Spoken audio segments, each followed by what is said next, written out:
আবহাওয়া অনুকূলে থাকায় এবং সময় মতো পরিচর্যার কারণে এবছর দেশের আম বাগানগুলোতে বাম্পার ফলনের সম্ভাবনা দেখা দিয়েছে। কৃষি বিভাগের তথ্য অনুযায়ী শুধু নওগাঁ জেলাতে প্রায় 30,310 হেক্টর জমিতে আমের ফলন হয়েছে, যেখানে উৎপাদনের লক্ষ্যমাত্রা ধরা হয়েছে প্রায় 4 লাখ মেট্রিক টন। এর মধ্যে প্রায় 300 মেট্রিক টন আম বিদেশে রপ্তানির প্রস্তুতি নেওয়া হয়েছে।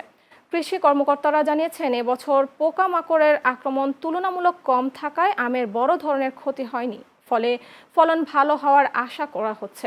অন্যদিকে বাগান মালিকরা বলছেন, আরও 10 থেকে 15 দিনের মধ্যে গাছ থেকে আম নামানো শুরু হবে। তবে উৎপাদন ভালো হলেও বাজারে ন্যায্য দাম পাওয়া নিয়ে দুশ্চিন্তায় রয়েছেন চাষিরা।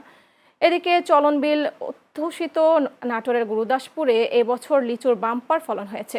উপজেলার বিভিন্ন বাগানে গাছে গাছে ঝুলছে লাল সবুজ রঙের থোকা থোকা লিচু।